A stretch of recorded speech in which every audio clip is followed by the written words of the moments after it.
Hi everyone.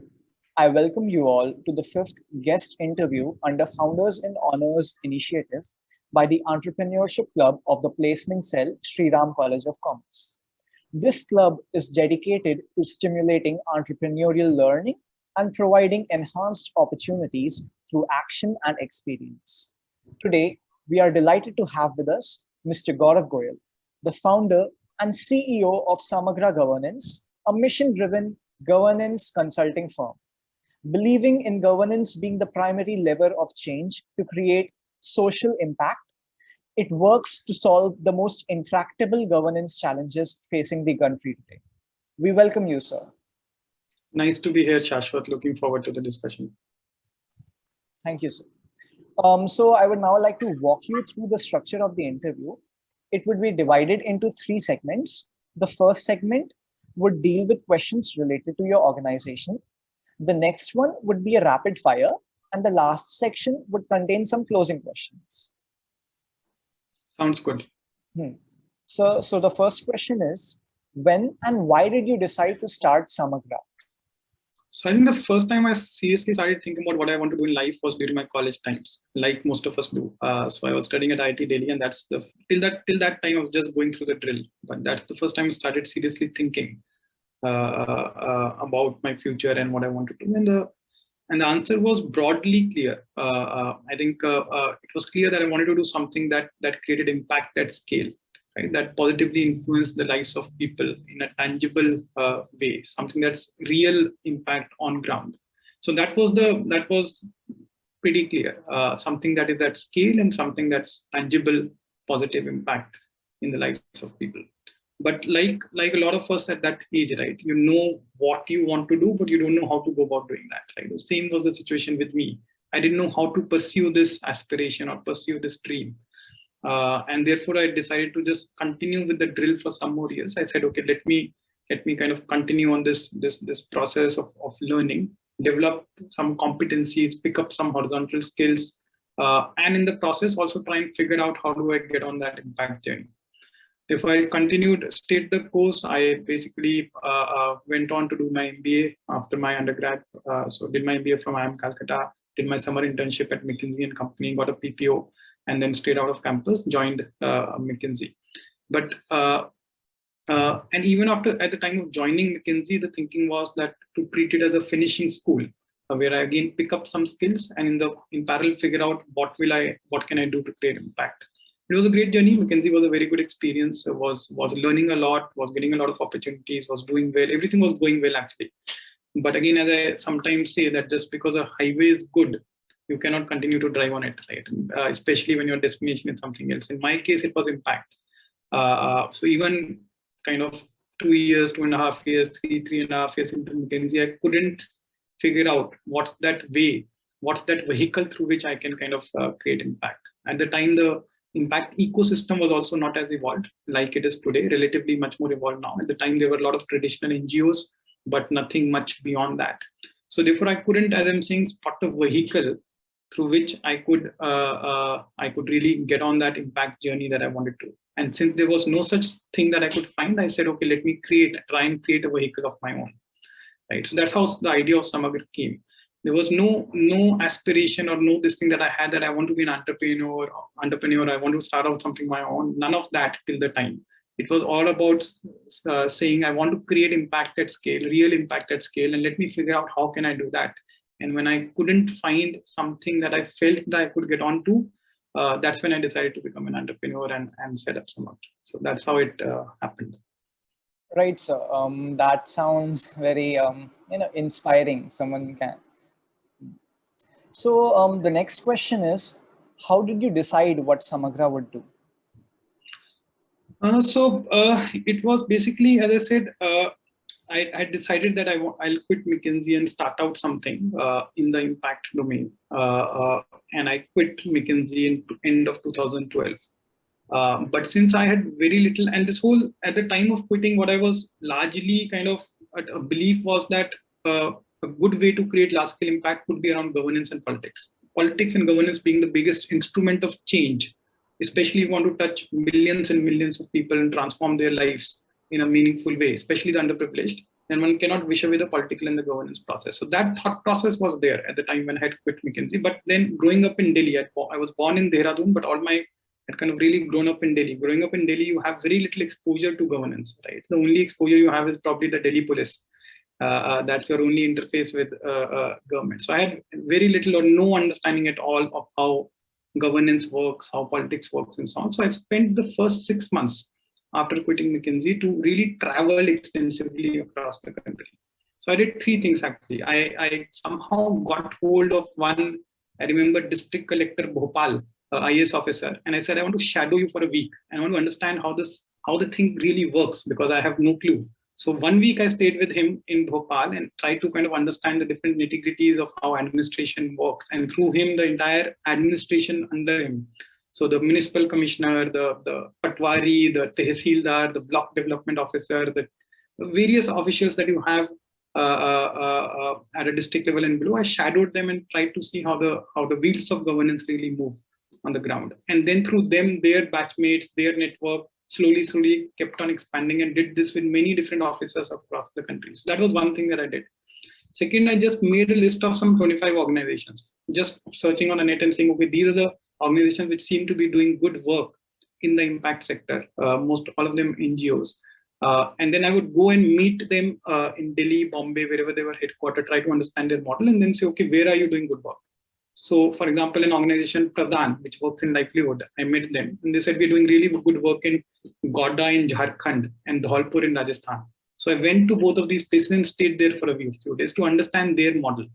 The idea was not to reinvent the wheel, right? To first understand already what's happening before you kind of say, okay, I'll come and do this. So did that with some 25 organizations. And thirdly, politics, right? So again, did some net search and said, okay, which are the MPs who are supposed to be doing good work? Made a list of some 15 MPs and started cold calling them, basis their number on the net. And I would say, I've heard you're doing really good work and I want to come and see the work that you're doing in your constituencies.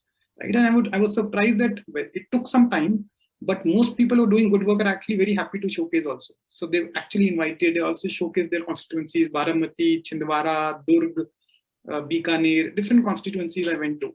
So all of this packed together in 6 months was a lot of travel actually. I would have probably stayed in roughly around 70 odd districts in the country, cutting across some 17 states to study these different models, to kind of interact with MPs, to shadow district administrations. So that was that was my orientation in some sense to the sector, and that gave shape to the model of Samagra.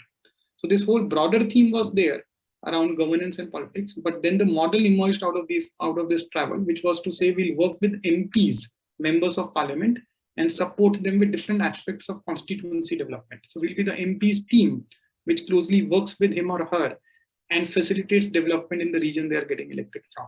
But this travel played a key role there, and it was a lot of learning. So as I'm saying, the first time I really understood how wheels of governance move, understood or at least saw to some extent how that happens. Understood all the existing models that were there, the key models of development that existed through these NGOs.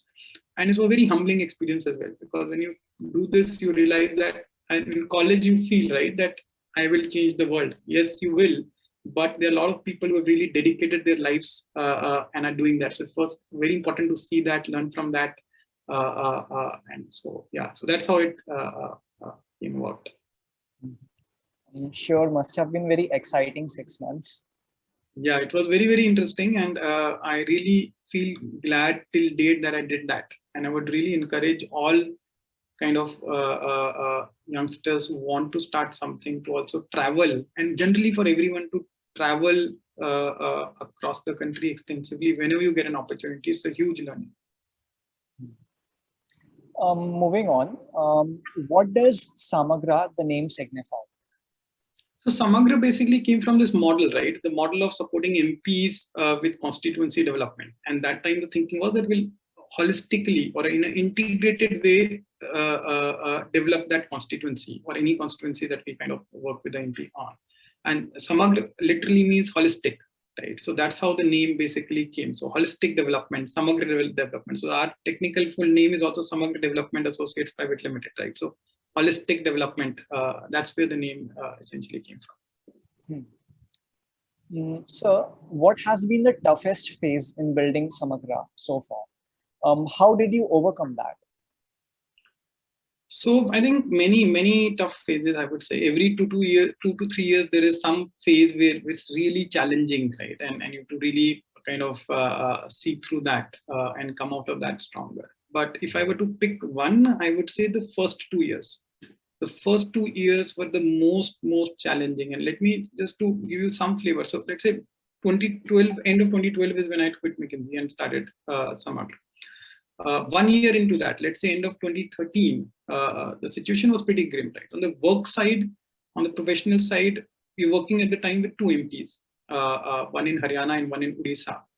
And these MPs, we were actually learning a lot because we were working closely with them, with the district administration, doing a lot of developmental initiatives there and so on. So in that sense, satisfaction, but only two MPs, and neither of them were paying us, right? It was almost a pro bono service, right? We were getting paid some stipend, some expenses and so on, but no model that can be sustained by any stretch of imagination, right? So, and 2014 Lok Sabha elections were around the corner, right? So we didn't know what will happen to this model after that, and these two MPs would have all, whether they'll even get elected or not again. So it was a very grim situation on the work side. Then on the personal side, it was a very low period for me. So personally, things were going really bad at the time, and that leading to a lot of mental well-being issues, etc. as well. So very low point on my personal front. And then financially, again, things were obviously not good because we had quit 1 year back to good paying job, and then 1 year into it, you'd only spend from your pocket. There was no investment that we had kind of looked at. There was no revenues. My father, who was working till then, had gotten retired. So it was basically really eating from what a little family savings were. Right? So net on all fronts were pretty grim. It was like the feeling was that your back is against the wall and like people are beating you with a stick. Right? That's the kind of sense that was there at the time. But what really I think helped in that phase, I think one was general feeling that nothing can be worse than this. Right? It cannot get worse. On all these fronts, there's only one way that you can go is up. You have rock bottom and you can only go up. Things can only get better. And the feeling that if you can come out of this and stand back on the feet, then you can face anything in life. So that was a general kind of sense. But I think the most important, and this also brings me to a very important character of an entrepreneur, I would say, which is the staying power or perseverance, or not to say quit. It is very easy to say. To kind of call it a day at the time and say, okay, let me go back and do a job.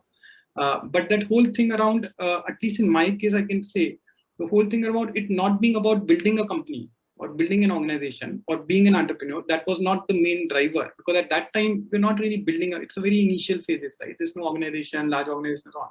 That was not the drive. The drive was this whole problem statement to say, I want to create impact at scale. I want to improve governance in the country, right? And that's the difference. If it would have been about building a company, in my case, I would have called it quit, saying it's not worth it, right? It's not worth the pain.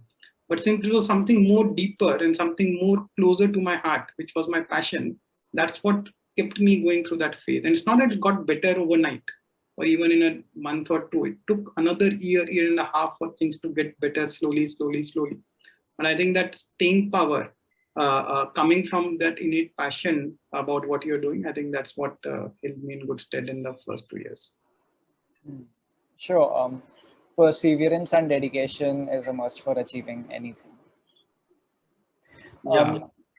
Was there a major pivot in the journey of Samagra? What led to that? Yes, there was one. I think in terms of major pivot, there's been only one, which was roughly 2.5 years into Samagra. As I shared with you, the earlier model was to work with MPs and support them with constituency development. Right? We worked with some 8 different MPs across states, 8 different MPs across 8 different states across party lines in the first 2.5 years. Again, a lot of learning, a lot of I would say impact closer to the ground, where you can touch it, feel it almost, the impact that you're creating. But there were several limitations to that model. Right? There are 3 main learnings, I would say, through that phase. One is that we should be working with the executive and not with the legislature. So MPs are the legislature, and we study in civics in school, right? That the responsibility is to keep an oversight on the executive and to create laws in parliament. And that is actually true. So it took 2.5 years of working to realize that they're not the ones who are supposed to be really executing things and driving governance. They're supposed to be keeping an oversight on that. And therefore, we should be working with the executive, which is the ministers and the bureaucrats. So that was one. Second one was the unit of change. So in this earlier model, the unit of change was a constituency. But again, the learning was that probably, so there are three levels: the government of India, states, and then the districts. Right? So government of India, we realized, was more around creating an enabling environment, getting focus on the right things, right? So it's more that maybe budgeting and funding, those kind of roles.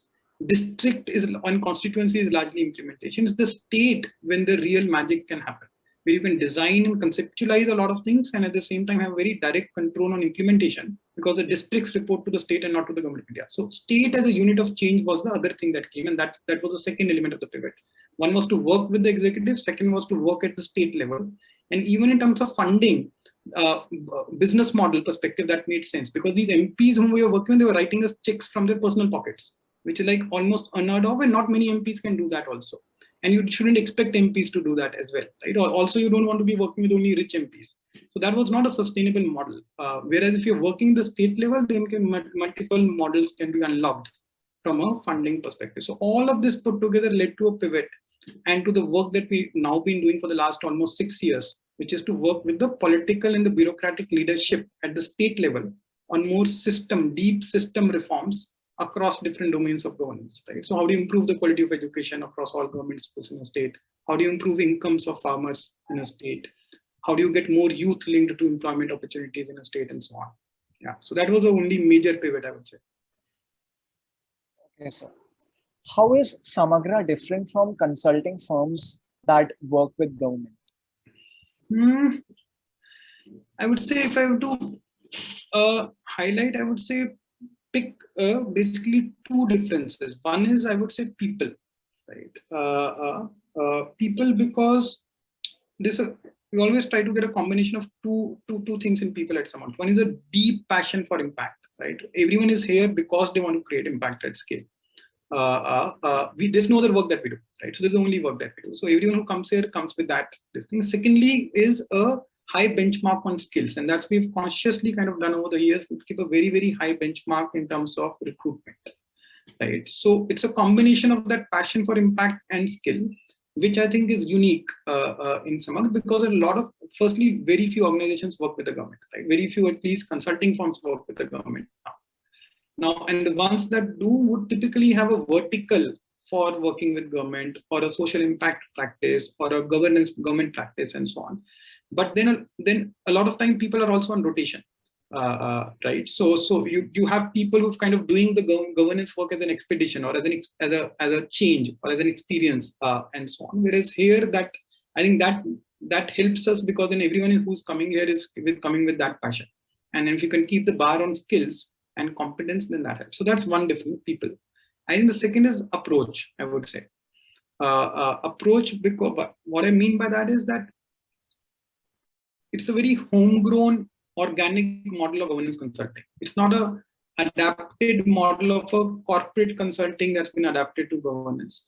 Neither is it a Western governance consulting model that's been adapted to India. It's a very organically homegrown model of governance consulting that's come through our experiences over the last 8.5 years at Samagra. And to just make it a little more tangible, so we define our approach as a combination of three things. There's an element of top-down management consulting. So yes, we pick a problem statement, break it down into smaller pieces, prioritize some pieces like a management consultant would do. But the solutioning is extremely bottoms up. It's grounded in the governance realities. How does the district operate? How does the panchayat operate? How does the school operate? So you are creating solutions for scale, but they're grounded in the governance reality, so that what you're coming up with is actually implementable. It's not just looking good on a PowerPoint, but when you implement it, it actually gets implemented at scale, right? So that's what comes from that organic nature of how the organization has kind of come about. And the third, another example of that approach is also, for example, we've invested a lot in GovTech and data gov, right? So governance technology and data inside governance, and that we call it the umbrella we put it under is called Samagra X. So that's again something that we believe is very homegrown and very critical as we try to transform governance in the country. So there's an element of approach, problem solving and how we approach our programs, and the second is people. I would say these are the two main differentiators. That uniqueness is quite wonderful. How do you take time for yourself amidst your hectic schedule? So I think for the longest time, I didn't kind of think about it, frankly. So when you're building something and you're passionate about something, then I think these boundaries blur between taking time for yourself and so on. I always have done a lot of step backs. So every 3 months, I would kind of take 3-4 days. I'll go to the hills typically and do a step back. But that's also, you can say, part of work only. But so that's what I've been doing. But of late, I would say last 2 years is when I've little bit structured this. Since I've had a kid also, so that's when I've tried to kind of take time out. And the way to do it, at least the way I've done it, is 3 things, right? Optimization. One is optimization. So just break down your time into half an hour slots the entire 7 days, and you basically spend a lot of time in planning to make sure you're kind of productively spending time on the right set of things, right? So that's optimization is one. Second is, I would say, prioritization, just to constantly see that you're spending time on the most important things, right? So you're not kind of, there's always in an entrepreneurial journey, there are 1,000 things to be done, but it's about also prioritizing what you kind of do versus what you let be. So I think that's the second thing. And the third is just building enough leverage within the organization so that a lot of the things that you were earlier doing, now other people can kind of take up. I think the combination of these things that I try to do so that I can get that time before sleeping at night, where I can spend time with family. And also I try to keep my Sundays basically generally away from work unless and until there's something really urgent. So that's the other day when I get to spend time. So I've done that of late, last couple of years. But yeah, that's how it's been. Right. Next question. What advice will you give to college students wanting to do a startup of their own? Go for it, basically. But on a more serious note, I think I personally think that in the beginning of your career, right, so it's very important to work under a good manager, a good mentor, not for too long, but with someone who can really coach you or whom you can observe and learn how to do things the right way. Right. I think that is important. That little bit of training, little bit of this thing. It doesn't matter what the company is. It doesn't matter who the manager is. Who the manager is what matters the most. Right. Company of course matters because then companies have certain processes through which you kind of also learn. But that's important, I would say. Second is at least basis my own experience that don't start up for the sake of starting up, right? Because it's the cool thing to do, it's the in thing to do. Everyone is doing a startup, there's funding available, right? There are co-founders available. No, I personally feel that you should have something that you're really passionate about. This is what I want to achieve. This is what I want to solve for. If that's the case, then go ahead and kind of do a startup, because when push comes to shove, right, then that staying power is likely to come from that passion and not unlikely to come from that just that desire to create a company or do a startup, because you realize it's not worth it if it were only that. So that's the second. And I would say one more thing, just if you're going in for it, just commit yourself for a certain years, right? At least 2 years. 2 years, you don't even look back. No matter what happens, what doesn't happen, just take the course at least for 2 years to begin with. Right? These are some of the things I would say for college folks. That was the end of the first segment. Now we will start with the rapid fire segment. First question: what would you say are the top 3 skills needed to be a successful entrepreneur or an organizational leader? I think skills actually keep changing, evolving. But let me just use it's a rapid fire. Let me pick. So I think in the beginning, one is basically, as I'm saying, the beginning, the staying power, and subsequently it translates to a long-term commitment to what you're doing. So I think that I would say one. Second, I would say courage. In the beginning, again, that courage could be in the form of more naivety or a little bit, you can say, foolishness also, which is good to have, because if you're not foolish, then you'll not do things which are kind of not done in the past. In the later stages, it can become more informed courage, right? You know the risks that are there, but still you have the courage to kind of go about it. go about taking those decisions. That's the second thing I would say, which is very important. Third, I would say the ability to build for the future, but operate in the present. Right? So you don't build for today. You build for tomorrow or day after or the day after. But you have to operate in the near term, because if you don't take care of the short term, there's no future. Right? You're dead. So you have to operate in today, but build for the future. I think these are three things I would say. So next question is, if you were to write a book about you and your organization, what would you name it? So I think I don't think I'll write a book about myself, and I think even about Samagra. I think we have to do a lot more impact. We have to contribute a lot more, do much more impact before we become worthy of a book by me or someone else, whatever. But if I were to still, since you are asking the question, I think something like Samagra, a firm's commitment to nation building, right? Or something on those lines. That a firm that's founded with the objective of contribution and impact and kind of lives that dream through its journey. So a firm's commitment to nation building, something on that lines. Last question of this section. If you had to come up with 3 words to describe the organization culture at Samagra, what would they be? One, I would say mission orientation. Everyone who's here is really a strong commitment to the mission. Second, I would say learning culture. There's a lot of focus on learning and professional development at Samagra. That's one of the USPs, and that's something that we take very seriously. So learning culture, I would say, is the second. And third, I would say a lot of personal relationships also. It's unlike a lot of places where there's a high performance culture. People don't tend to develop those personal kind of bond and personal relationships that much. But I think Samagra is in that sense unique and different, also because of our teams stay together. So at least within the team, there's a lot of personal bonding. Bonding is the right word that you develop. So I would say, yeah, these 3 things: learning, mission orientation, and personal bonding. We now have some closing questions for you. If you had the chance to start your career over again, is there anything that you would do differently? Not really. I think I also don't think like that. Therefore, also probably I'm saying this, but I would be happy to kind of do this. If I have to say something, I would say being a little more informed about things early on, which I see the youngsters today. So all of you are much more informed for your age than I think I was, or people of our generation were at the time. Right. So I think much more informed, more early in life than that. That's the only thing probably. I think otherwise I would be happy to go through the grind again. Last question.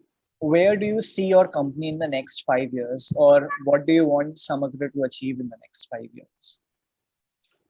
I think 5 years, I don't know yet precisely, but next year is an important milestone for us. Next year, December, is when we'll be 10 years old. So it'll be 10 years of Samagra. And also next year, 2022, is the 75th years of India's independence, right? So it's a coincidence. It's a 75 years of independence and 10 years of Samagra.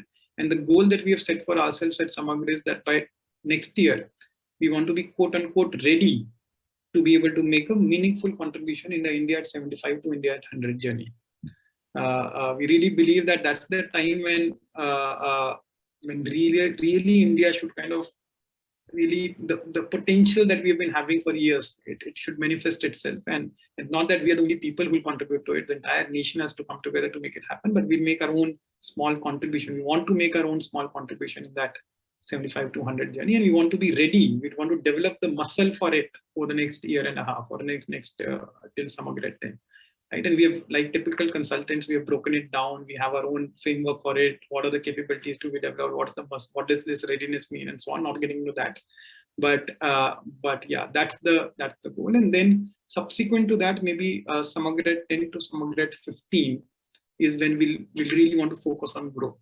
so far we've focused on more on building the muscle readiness, doing things the right way. Now using that foundation, we want to grow from Samagra 10 to 15, but that plan will get created probably next year. But right now the focus is readiness for Samagra 10 and making a contribution to India at 75 to India at 100. That sounds wonderful, sir. With this, we have come to the end of this interview. Thank you very much for being a part of this initiative. It was a great pleasure to have you with us and hear your experiences. We are Thank you. sure, hmm, we are Sorry. sure that budding entrepreneurs from our viewers will take a page from your book and learn a lot from this. Well, thanks a lot. It has been a pleasure talking to you, Shashwat, and I hope that is helpful for some of your friends and some of your classmates and college mates at SRCC. All the best.